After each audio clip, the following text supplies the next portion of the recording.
Okay, welcome to the vlog. Today we're going to be testing out the Panasonic 12-60. This is actually our main camera that we use when we film Adventure Archives episodes, and there's a very good reason for that, which I will explain in a second, but this lens is new. Usually you use a 12-35. This is 12-60, which makes it so that you can zoom in way farther.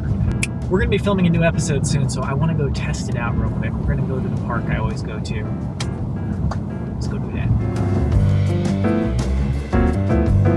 So the important part about this is that the camera footprint on top isn't too big or too heavy, so that we can leave it on the tripod and hold it like this without worrying about the camera flopping all over the place. Now, this lens right here, it's basically the same size as the lens we normally use, the 12-35, but what it gets you is the ability to zoom in way farther. So if we take a look at this right here is 12 millimeters. And if we go to 35, this is probably roughly 35 millimeters. Now, if we go to 60 millimeters, ooh, very nice, yes. Now, this lens has actually been out for a long time, but I kind of ignored it because it has something called a variable aperture. If you're into cameras, it has f2.8 to f4, and as you zoom in, it stops down to f4. The point is, it's really not that big of a deal, but I was also just kind of like, 60 millimeters, do I actually need that extra reach? When I did my Savage Gulf video, and I had a very similar lens that let me zoom in as far, I was like, man, this is actually super useful. And it's really nice to have like an all-in-one lens that does super wide, super telephoto. Not super wide, but I don't know. Let me just give you an example. I just love doing walking shots like this.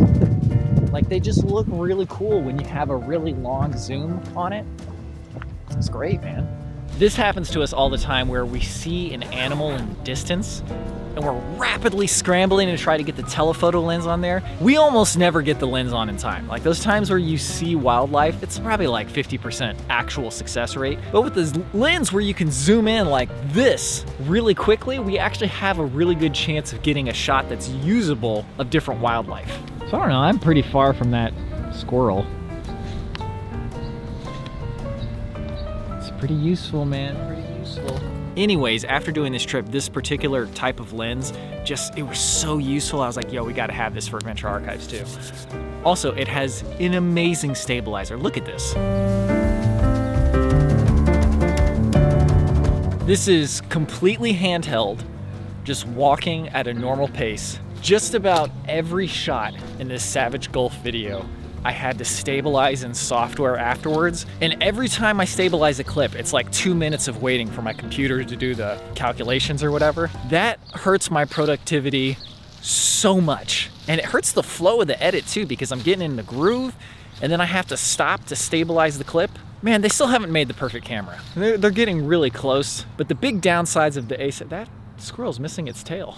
But the big downsides of the current camera I'm using, the A7S III, just the stabilizer is not quite where I want it to be. It's close, especially with the digital stabilization, but then there's a lot to explain. But anyways, point being, it's a very cool lens.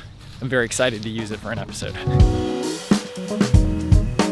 So the last time I sewed something was in home ec class in, I think, 6th grade. And I was finally like, yo, I have so many things, like little things that I need to sew all the time. So I went and I got a little sewing kit for myself. I finally fixed these dumb sleeves on this jacket that broke like 2 days after I got it. This jacket was a review unit sent by Outdoor Vitals. I did a review for it and I decided never to do reviews again after that, but it's actually been quite solid except for that. And it's been such an annoyance ever since it happened, which was basically when I got it. And I never bothered to get it fixed, and finally I fixed it. Feels great. Also, I fixed this hole that I had. Pretty ugly job, but I just wanted to get the job done. I didn't need it to be pretty. All it cost was a little time. Well, plus the sewing kit. I got some new shoes too. These are the Solomon Speed Cross. I had the Supercross before them. Great. I'd never used trail runners before. They're so nice, but they fell apart really quickly. Anyways, I replaced them with these. I hope they don't fall apart as quickly. They may, but this time I'm gonna be proactive, and if they fall apart, I'm immediately gonna go back to REI to try to return them. This is a weird tree. It's like missing a bunch of branches. Maybe people have just climbed the crap out of it to the point where it started to fall apart. Well, climbing trees will never stop being entertaining. At least I presume. Ooh, ooh. Huge branch, man. Oh yeah.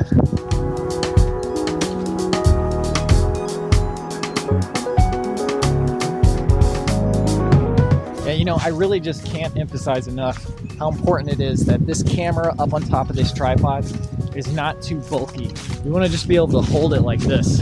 And a full frame 24-105 is too bulky. Way too bulky. Man, already this great zoom is being super useful. Like, there's just like squirrels everywhere. Do they not have any predators? So I think I've probably explored most of this park in one form or another. So it's been a mainstay in my life for a very long time, and probably will be for the rest of my life. Maybe not all the time, but at least some of the time. Fixing the sleeves on this jacket, I don't know why I waited so long to do it. It's like one of those things where you don't know exactly how to fix something. You've never done it before. And then when you finally do it, you're like, man, that was not that hard. What did I wait so long for? Man, you know, for me, filming in nature, it's almost like I don't know if I would know how to make videos if I didn't have nature to film. It's just such an interesting subject, and I can never get tired of filming it. This looks so... oh man, I think of like a million different shots every time I see any view.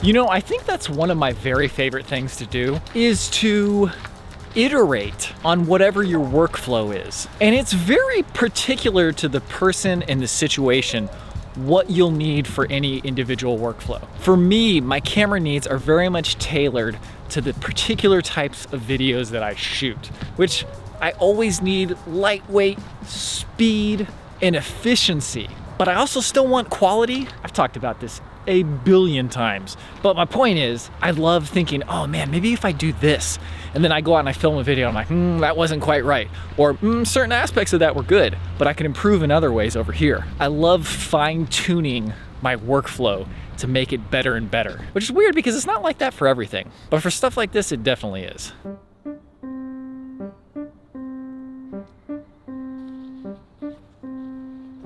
I won't lie though, there's definitely a part of me that just wishes I could film on something like this and then just have that be the only camera I use, but the quality difference is so stark that we're not there yet. We're getting closer, but for now I still need one of these big cameras.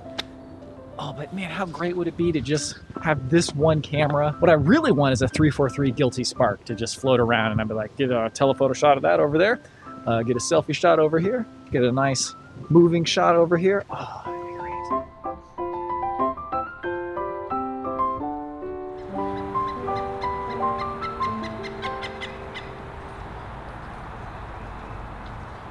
also, this shot is handheld too.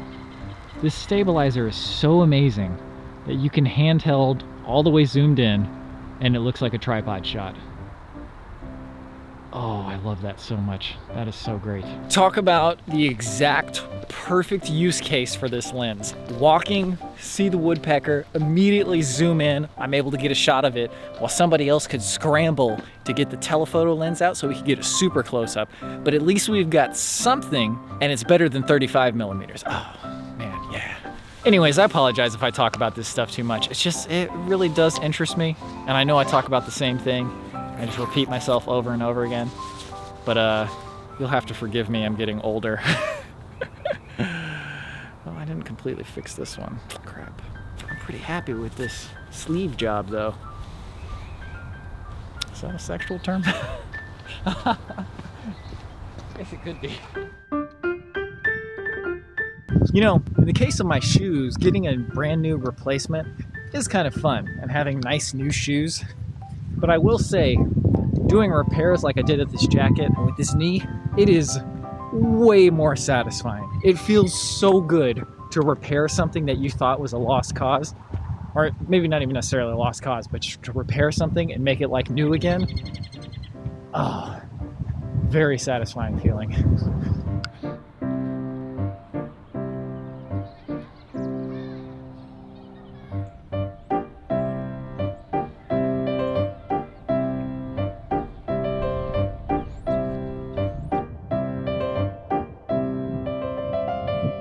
Okay, I'm very excited to go use this lens. Thank you everyone for watching.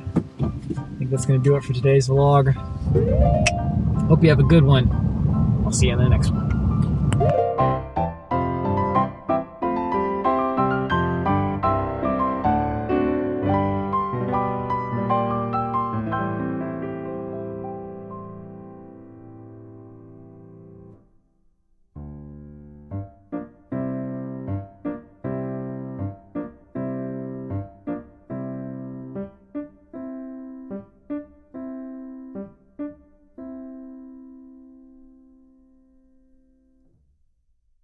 Let's go see if we can catch them.